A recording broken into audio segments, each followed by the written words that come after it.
할렐루야. 3일 저녁 예배 나오신 여러분들을 주님의 이름으로 환영합니다. 이 시간 말씀을 통해 새롭게 변화를 받아 하루하루 힘있게 살아가시는 임마누엘 교회 성도님들이 되시길 소망합니다. 오늘 말씀은 레위기입니다. 레위기는 시내산 전승의 중심입니다. 먼저 모세오경에서 레위기의 위치를 자세히 살펴보도록 하겠습니다. 여러분도 잘 아시다시피 창세기, 출애굽기, 레위기, 민수기, 신명기를 모세오경이라고 합니다. 이 5권 중간에 있는 책이 바로 레위기입니다. 이 시내산 이야기 혹은 시내산 전승이라고도 말해집니다.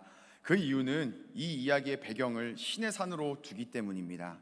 시내산 전승을 더 구체적으로 말하면 레위기뿐만 아니라 출애굽기 19장 1절부터 시작됩니다. 그리고 그 끝은 민수기 10장 10절까지의 말씀입니다. 출애굽기 19장부터 40장까지 하나님께서 주시는 십계명과 성막과 회막을 지으라는 내용입니다. 그리고 민수기 1장부터는 새로운 걸음을 위해 준비하는 이야기가 기록되어 있습니다.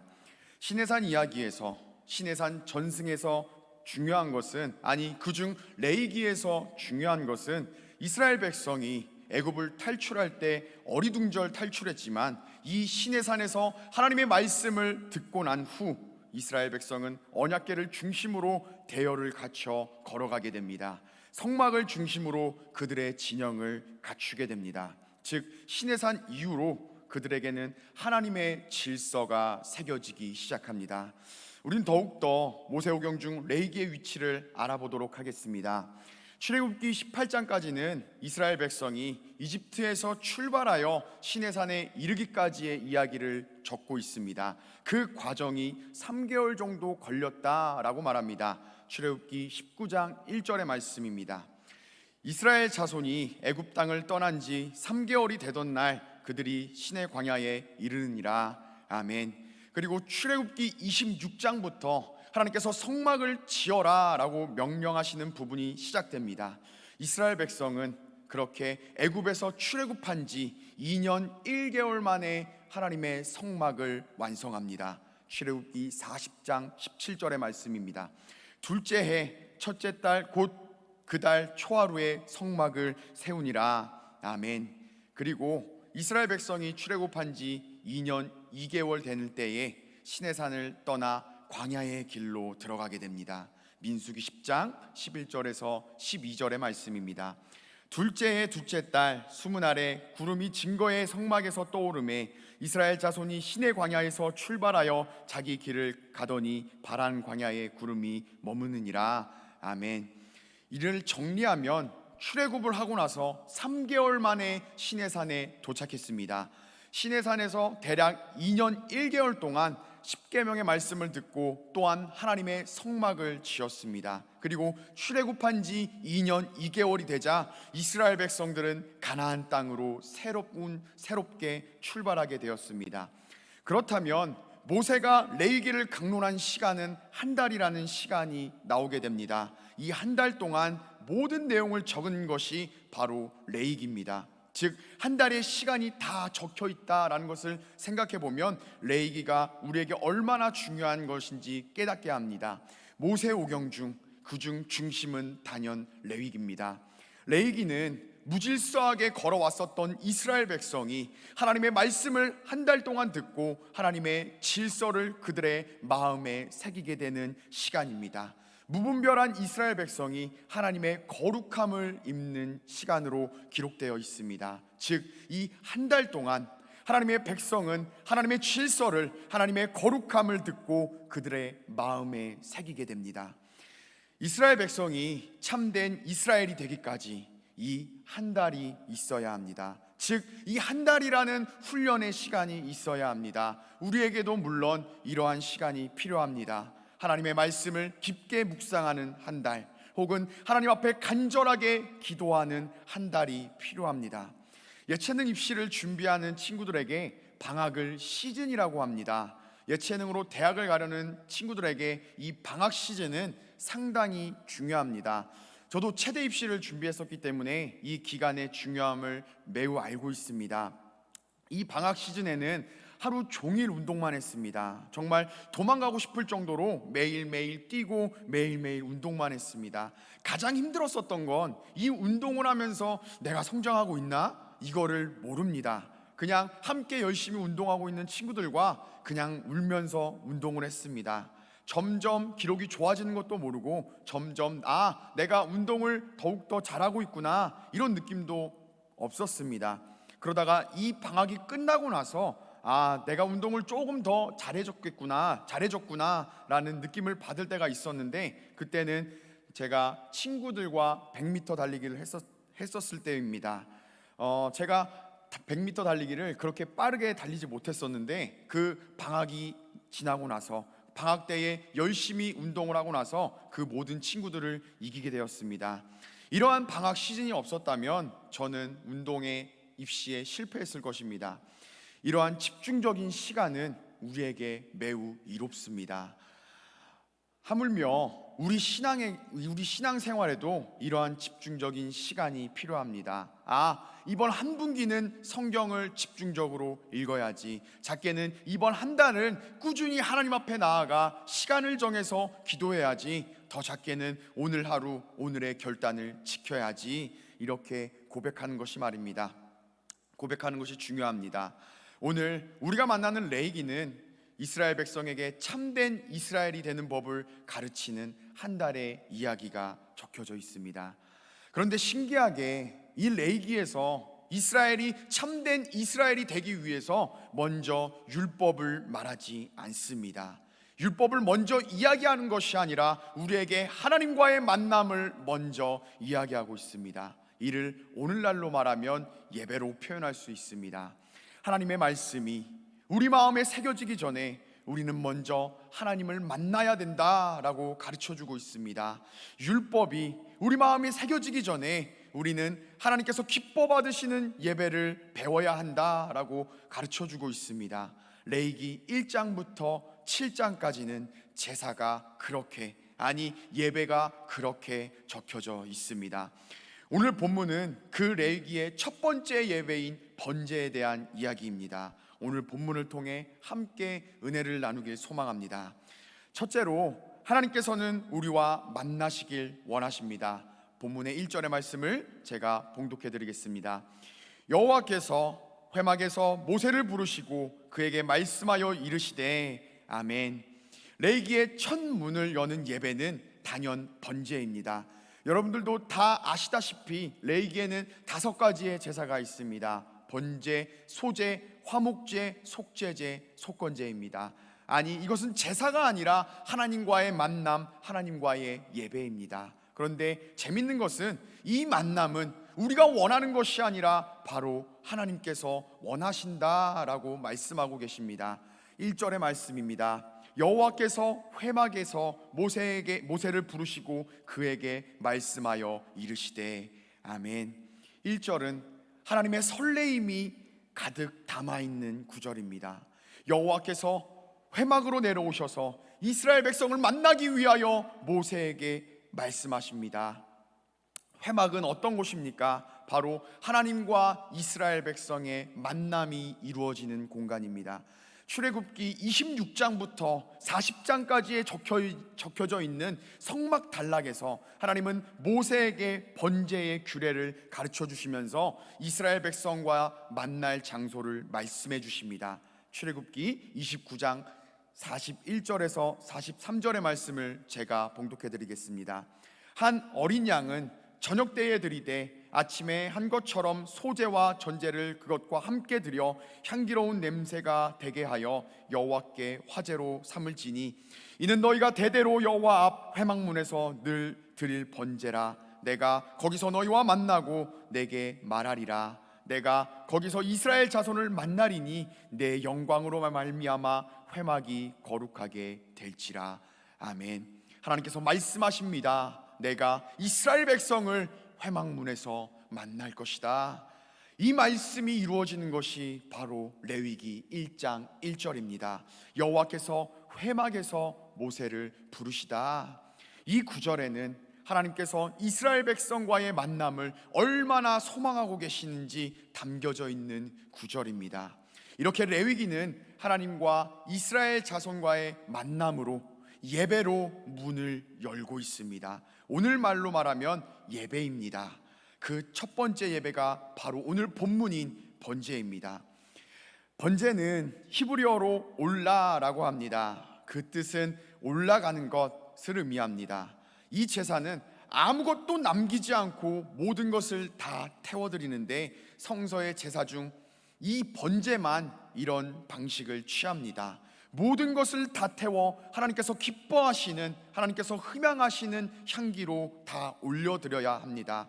이렇게 번제는 우리의 모든 것을 다 태워 주님께 드리는 것을 의미합니다. 즉 우리의 헌신을 말하고 있습니다. 레위기의 예배의 시작은 우리를 다 태워드리는 헌신으로부터 시작합니다. 즉 번제는 나 자신을 모두 태워, 아니 내가 가지고 있는 것을 모두 태워 주님께 드리기입니다. 그런데 중요한 것은 이 예배에 빈손으로 나오면 안 됩니다. 예배자가 만군의 여호와께 드리는 예물을 자원하여 기쁨의 마음으로 들고 와야 한다라고 말씀하고 있습니다. 이렇게 레위기 1장부터 예배에 관하여 우리에게 특별한 준비를 요구합니다. 무분별하게 나온 것이 아니라 준비하여 나오라. 3절부터 9절까지의 말씀은 소를 바치는 사람에 관한 글입니다. 10절부터 13절의 말씀은 양과 염소를 바치는 사람에 관한 글입니다. 마지막 14절 이후는 가난한 자들이 새해 번제를 드리는 내용입니다. 부자든 중산층이든 가난한 사람이든 모두 다 하나님 앞에 나올 수 있습니다. 그러나 빈손으로 나오면 안 됩니다. 예물의 종류가 예배자의 경제적인 형편을 따라 제시되고 각 예물에 따라 그에 합당한 절차를 요구한다는 것은 상당한 의미를 가지고 있습니다. 소를 드리든 양과 염소를 드리든 비둘기를 드리든 하나님께 드리는 마음이 중요하고, 예물의 크기보다, 예물의 가격보다 하나님께서 가르쳐 주신 절차를 따라 순종하여 예배를 드리는 것이 중요하다라는 말씀을 하고 있습니다. 또한 3절과 10절의 말씀을 보면 흠없는 소, 흠없는 양과 염소를 들고 와라 라고 말씀하십니다. 하나님 앞에 나아올 때에 그냥 아무런 소나 준비되지 않는 양을 들고 오지 말라라고 말씀하십니다. 즉 하나님 앞으로 나오는 마음은 그냥 이 소를 들고 가자, 급하니 이 양을 들고 가자라는 식의 마음이 아닙니다. 한순간의 준비가 아니라 오랫동안의 준비를 요구합니다. 오늘 3일 저녁 예배를 드리는 우리에게 성경은 다음과 같이 요청합니다. 아니, 주일 예배를 드리는 우리에게 다음과 같이 물어보고 있습니다. 너 하나님의 백성아, 누구든지 나와도 좋다. 다만 준비하여 나오라. 내가 보는 것은 예물의 크기가 아니요, 예물의 가격이 아니요, 예배를 향한 너의 마음이다. 오늘 너는 어떠니? 바라기는 하루하루의 삶에서의 예배에서 승리하여서 하나님의 성전에 나오시는 임마누엘 교회 성도님들이 되시길 소망합니다. 둘째로, 예배는 하나님께 나아가지만 각자 하나님을 만나는 사건입니다. 3절에서 4절의 말씀을 봉독하겠습니다. 그 예물이 소의 번제이면 흠없는 수컷으로 회막문에서 여호와 앞에 기쁘게 받으시도록 드리지니라. 그는 번제물 머리에 안수할지니 그를 위하여 기쁘게 받으심이 되어 그를 위하여 속죄가 될 것이라. 아멘. 하나님께서는 이스라엘 백성을 만나러 오셨습니다. 그러나 번제의 은총은 모두에게 나타나지 않습니다. 자원하여 기쁨으로 예물을 가지고 온 사람에게 나타납니다. 즉 적극적으로 하나님 앞에 나아가는 자에게, 하나님의 말씀대로 예물을 준비하고 번제를 드리는 자에게 그에 따른 은총을 허락하여 주십니다. 레위기 1장에서는 번제에 관한 이야기와 예물에 관한 예배자의 예물에 관한 규례들이 적혀 있다라고 말씀드렸습니다. 소에 관한 규례, 양과 염소에 관한 규례, 그리고 마지막 비둘기에 관한 규례입니다. 이 모든 것을 다룰 수가 없어서 3절에서 9절의 소의 번제를 집중적으로 다루어 보도록 하겠습니다. 주목해야 할 것은 번제를 드리는 것에 각각의 순서가 있습니다.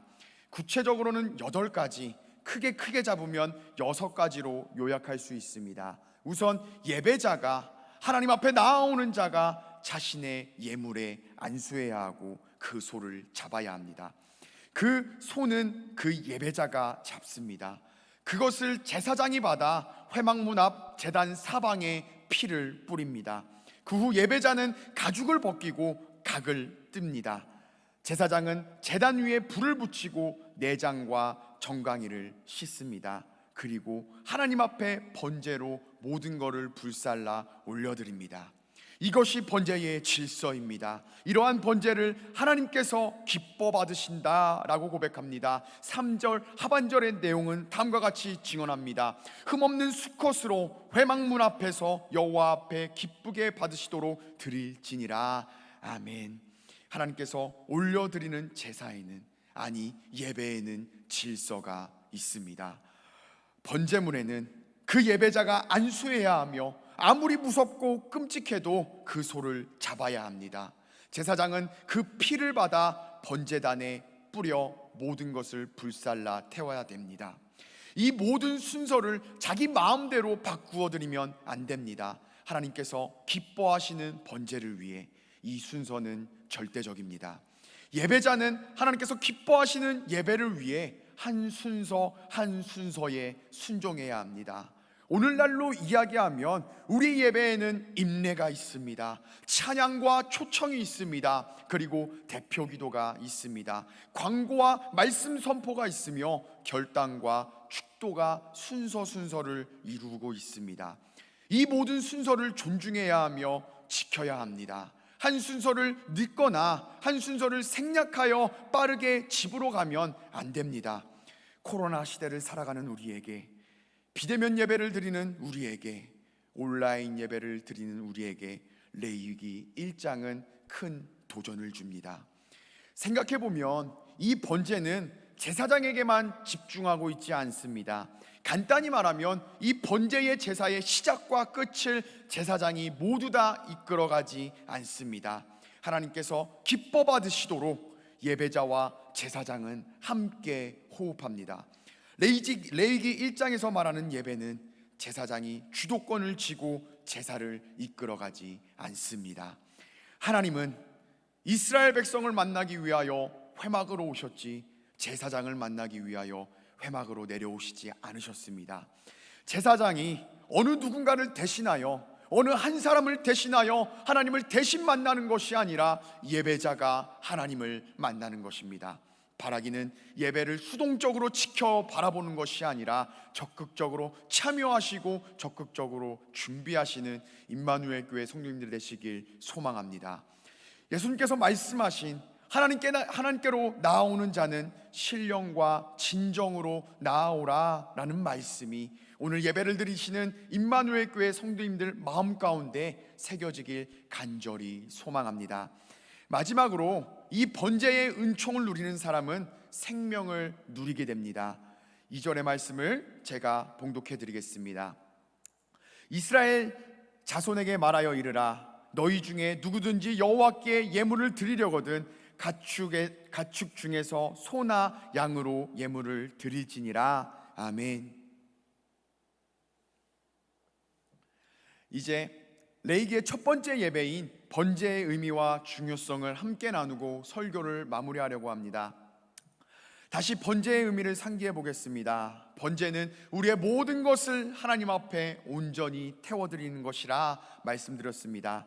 그렇다면 이 번제물을 드리는 자가 받는 은총은 무엇입니까? 바로 1장 4절 하반절에 기록되어 있듯이 속죄함입니다. 히브리어 말로 키페르라고 말합니다. 정결하게 하다, 혹 허물을 덮다라는 의미를 가지고 있습니다.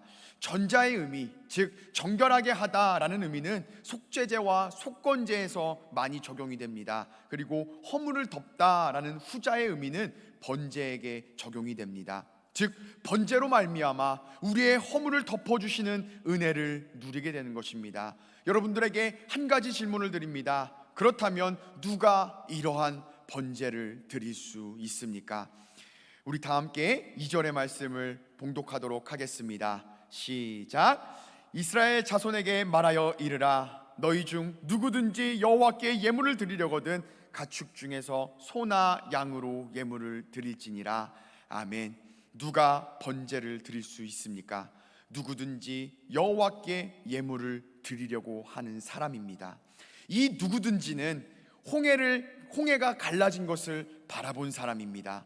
이 누구든지는 신의 산에서 금송아지를 우상을 만들어 이 신이 우리를 인도해낸 참 신이다 라고 고백한 죄인도 포함됩니다. 즉 이 누구든지는 하나님 앞에 나아오겠다라고 자백하는, 자원하는, 고백하는 모든 사람들을 뜻합니다.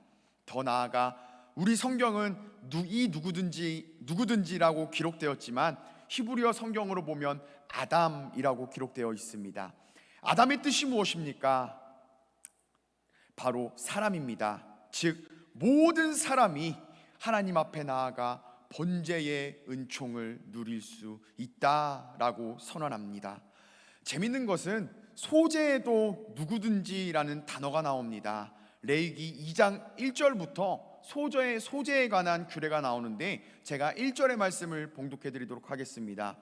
누구든지 소제의 예물을 여호와께 드리려거든 고운 가루로 예물을 삼아 그 위에 기름을 붓고 또 그 위에 향유를 놓아. 아멘. 여기서도 누구든지 소제를 드릴 수 있다라고 말씀하고 있습니다. 그러나 히브리어는 다릅니다. 번제에 나타난 누구든지는 아담이지만 소제에서 나타나는 누구든지는 네페시입니다. 네페시의 뜻이 무엇입니까? 숨쉬는 존재, 영혼, 생명입니다. 소제의 누구든지는 숨쉬는 존재, 영혼, 생명을 가진 자 중 누구든지입니다. 이 말이 무슨 말입니까? 하나님 앞에 자원하여 예물을 드리려고 온 아담이 번제의 은총으로 말미암아 숨쉬는 존재로 생명을 가진 자가 되어 소제를 드린다라는 증언입니다. 즉 번제를 지나 소제로 나아가고 있습니다.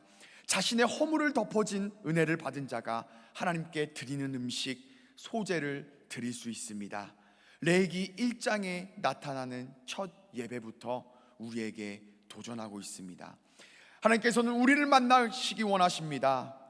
예배는 우리의 헌신으로 자원하는 마음으로 나와야 합니다. 그 예배는 우리가 우리의 마음대로 우리의 순서대로 생략하고 싶어서 생략하는 것이 아니라 하나님께서 허락하신 질서를 따라야 한다. 그리고 마지막 그 번제의 은총을 받은 사람은 하나님의 생명을 얻게 된다. 우리의 예배도 이와 같습니다. 오늘의 예배에서 하나님을 만나시길 소망합니다. 또한 이 예배에서 그리스도의 보혈로 말미암아 우리의 허물을 덮어주시는 하나님의 은총을 누리시길 소망합니다. 마지막으로 우리는 이 예배를 통해 날마다 새로운 호흡을 얻게 될 것입니다. 하나님의 율법이 우리 마음에 새겨지기 전에 하나님과의 즐거운 만남이 먼저입니다. 하나님께서 기뻐하시는 예배가 되도록 기도하시고 소망하시는 임마누엘 교회 성도님들이 되시길 소망합니다. 기도하겠습니다. 하나님, 은혜를 감사드립니다. 하나님은 하나님의 백성과의 만남을 원하십니다.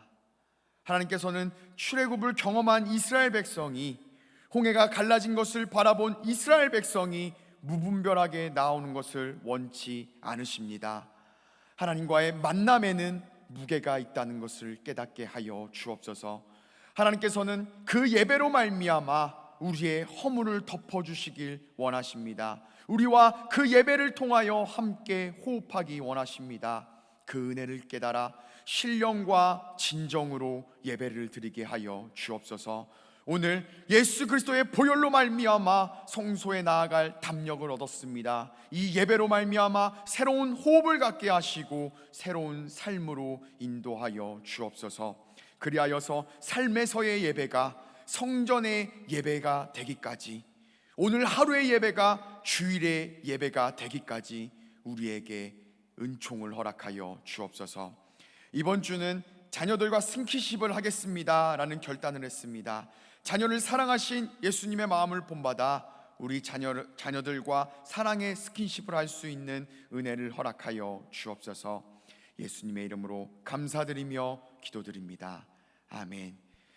주기도문 하심으로 모든 예배를 마무리하도록 하겠습니다. 하늘에 계신 우리 아버지여, 이름이 거룩히 여김을 받으시오며 나라의 임하옵시며 뜻이 하늘에서 이루어진 것 같이 땅에서도 이루어지리이다. 오늘날 우리에게 이러한 양식을 주옵시고 우리가 우리에게 죄 지은 자를 사하여 준 것 같이 우리의 죄를 사하여 주옵시고 우리를 시험에 들게 하지 마옵시고 다만 악에서 구하옵소서. 대개 나라와 권세와 영광이 아버지께 영원히 있사옵나이다. 아멘.